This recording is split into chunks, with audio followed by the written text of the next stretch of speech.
Hello everyone, this video is from Root the Solution and in this video we are going to discuss about compound variation. Compound variation क्या होता है जब एक ही question में direct और inverse variation का combination हो एक से ज्यादा. कैसे? Let's take this example. The question is 25 bags of wheat each weighing 50 kg cost 10,000 rupees. Find the cost of 35 bags of wheat each weighing 40 kg. See in this question what are the categories? The categories are bags, then the weight and the cost. So the first step is just write the categories. It's bag, weight and the cost. Okay, now let's fill the table. 25 bags, the weight is 50 kg and the cost is 10,000 rupees. Okay, now it is given find the cost of 35 bags and the weight is given as 40 kg. Now cost is not given, so this is an unknown value.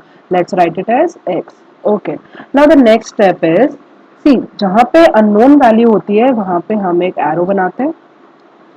Okay अब हम categories को आपस में compare करते हैं. अगर वो directly very कर रहे हैं तो सेम एरो बनेगा. अगर वो इनवर्सली वेरी कर रहा है तो ऑपोजिट एरो लगेगा. Let's see. सबसे पहले हम कंपेयर करते हैं वेट और कॉस्ट को. जितनी वेट ज्यादा होगी बैग्स की उतना ही कॉस्ट ज्यादा लगेगा. अगर वेट कम होगी तो कॉस्ट कम लगेगा. तो ये भी सेम डायरेक्टली वेरी कर रहा है तो सेम एरो लगेगा, डाउनवर्ड एरो. ओके अब हम कंपेयर करते हैं नेक्स्ट बैग्स एंड कॉस्ट को. जितने बैग ज्यादा होंगे कॉस्ट उतनी ज्यादा होगी. बैग्स जितने कम होंगे कॉस्ट उतनी कम होगी. तो ये भी डायरेक्टली वेरी कर रहा है तो यहाँ भी क्या होगा, सेम एरो लगेगा. ओके अब नेक्स्ट स्टेप क्या होता है, जहां पे एक्स वाली वैल्यू है हम उसे लिखते हैं एरो. एरो वे में डाउन एरो तो हम लिखेंगे 10,000 अपॉन एक्स. और बाकी के जो नंबर्स होते हैं दो कैटेगरीज उसका प्रोडक्ट लिखते हैं एरो वाइज. तो यहाँ पे एरो क्या है, डाउन एरो है तो हम लिखेंगे यहाँ पे 25 अपॉन 35 मल्टीप्लाई बाय, यहाँ भी डाउन एरो है क्या है 50 अपॉन 40 तो हम लिख देंगे यहाँ पे 50 अपॉन 40. ठीक है अब हम करेंगे इसको क्रॉस मल्टीप्लाई. जब हम इसे क्रॉस मल्टीप्लाई करेंगे तो 10,000 यही रहेगा और मल्टीप्लाई हो जाएगा ये 35 से और 40 से इक्वल्स टू 25 इंटू 50 यही रहेंगे और ये मल्टीप्लाई हो जाएगा x से. अब हमें क्या करना है, हम वैल्यू निकालनी है x की. तो हम लिखेंगे x इक्वल्स टू ये वैल्यूज ऐसी की ऐसी रहेंगी. Let's write it as it is 10,000 multiply by 35 into 40 divided by. Now see this 25 into 50 are in multiplication. When they'll come here, they'll come in division, right? Now we'll start cancelling it up. So you can see that 0 and 0 would be cancelled up. Okay.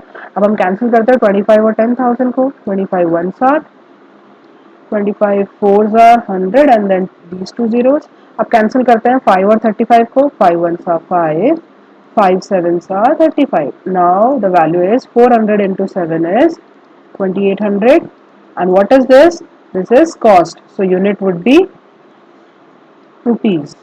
So the answer is 2800 rupees. Okay, let's take one more example.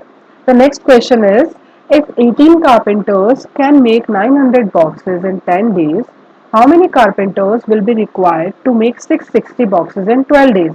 See, the first step is, what we'll do, we'll just write the categories. It is carpenters, then we have number of boxes, and then we have the number of days, right?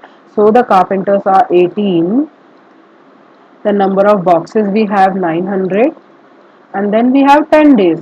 Now how many carpenters? Carpenters are unknown, so let's write the number of carpenters as x. Then how many boxes? 660 boxes, and here it's 12 days. Okay, we have created a table now. Afterwards the next step is we'll just have an arrow here to the unknown value. Now we'll compare the carpenters and the boxes. See जितने carpenters ज्यादा होंगे boxes वो उतने ही ज्यादा बनाएंगे. कम carpenters होंगे तो कम box बनाएंगे. तो ये डायरेक्टली वेरी कर रहा है तो इसमें भी सेम एरो लगा देंगे. ठीक है अब हम नेक्स्ट लेते हैं कारपेंटर्स और डेज. जितने ज्यादा कारपेंटर्स काम करेंगे उन्हें काम करने में कम दिन लगेंगे, काम कम दिन में खत्म हो जाएगा. और अगर कम कारपेंटर्स काम करेंगे तो नंबर ऑफ डेज ज्यादा लगेंगे, तो ये इनवर्स हो गया। तो इनवर्स है तो हम इसमें क्या लगा देंगे, इसमें हम लगाएंगे ऑपोजिट एरो। ठीक है, अब हम लेते हैं सबसे पहले जो अननोन वैल्यू थी वहां से स्टार्ट करते हैं, 18/x, और बाकी के दो कैटेगरीज का प्रोडक्ट लेंगे एरो वाइज। तो इधर बॉक्सेस में एरो क्या डाउन, तो ये ऐसा आएगा 900/660 मल्टीप्लाई बाय, इधर एरो कैसे किधर जा रहा है 12 से 10 की तरफ, तो ये हो जाएगा 12/10। ये लिख लिया हमने। अब हमारा नेक्स्ट स्टेप क्या होगा, क्रॉस मल्टीप्लीकेशन। तो 18 यही रहेगा और इसे मल्टीप्लाई करेंगे 660 और 12 से 10 से, इक्वल्स टू 900 इंटू 12 ऐसे रहेगा, x आ जाएगा ऊपर। ओके, अब हमें वैल्यू निकालनी है x की, तो x equals to 18 into 660 into 10 ऐसे ही रहेगा, और 900 इंटू 12 मल्टीप्लाई में था तो यहाँ आएगा तो डिवाइड हो जाएगा।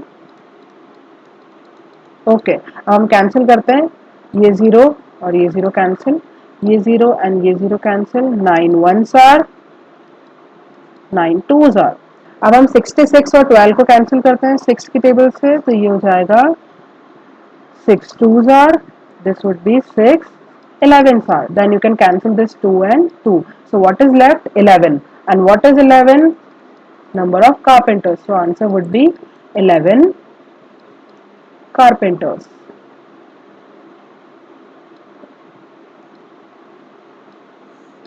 Okay, let's take one more example. The next question is, three firms working 8 hours a day can empty a tank in 2 days.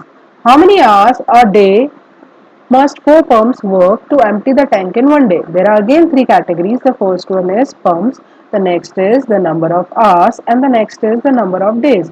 Let's fill this table. This is three pumps, 8 hours working in 2 days. Then how many hours? Hours are not given. Let's take the unknown value as x. Then it is given 4 pumps and they'll work for 1 day. Okay, unknown value की तरफ पहले हम एक arrow बना लेते हैं। अब हम कंपेयर करते हैं बाकी की वैल्यूज को। सबसे पहले हम कंपेयर करते हैं पंप्स और आवर्स को। पंप्स एंड आवर्स, जितने पंप ज्यादा होंगे नंबर ऑफ आवर्स कम लगेंगे टैंक को फिल करने के लिए, और अगर नंबर ऑफ पंप ज्यादा होंगे नंबर ऑफ आवर्स कम लगेंगे। ये इनवर्स वेरी कर रहा है तो इसमें लगेगा opposite arrow. Okay, now will compare hours and days. See for example, अगर तुम्हें पढ़ाई करने के लिए तुम दिन में 2 आवर्स पढ़ाई करते हो तो तुम्हें नंबर ऑफ डेज ज्यादा लगेंगे कोई सिलेबस को कंप्लीट करने के लिए, लेकिन एक दिन में अगर तुम 8 आवर्स पढ़ाई करते हो तुम्हें नंबर ऑफ डेज कम लगेंगे उस सिलेबस को कंप्लीट करने के लिए। इन द सेम मैनर, अगर नंबर ऑफ आवर्स ज्यादा होते हैं तो पर्टिकुलर डेज कम लगेंगे, नंबर ऑफ आवर्स कम होंगे तो डेज ज्यादा लगेंगे। It is inversely vary to each other, so इसमें भी ऑपोजिट एरो लगेगा। अब हमें क्या करना है, अननोन वैल्यू को लिखना है पहले, वो हो जाएगा 8/x, और बाकी की दोनों वैल्यू का हमें प्रोडक्ट लिखना है। तो ये एरो कहाँ जा रहा है ऊपर की तरफ, तो ये हो जाएगा 4/3। इधर भी एरो कहाँ जा रहा है ऊपर की तरफ, तो ये हो जाएगा 1/2। Now next step is cross multiply करते हैं, तो ये हो जाएगा 8 multiply by 3 multiply by 2, and this side 4 into 1 would be as it is, now multiply by x. Next step में हमें x की वैल्यू निकालनी है, तो this would be x equals to 8 into 3 into 2 as it is divided by 4 into 1 multiplication में है, यहाँ आएंगे तो डिवीजन में। Okay, 4 1s are 4 and 4 2s are 8. What is left now? 2 3s are 6 into 2 12. So it is 12, and what is this? H means hours. So the answer is 12 hours. I hope you have liked the video. Thank you everyone. Have a great day. Still compound variation की किसी भी question में कोई problem है तो आप यहाँ comments में लिख सकते हैं. I'll explain you the same. Don't forget to subscribe this channel. Thank you everyone.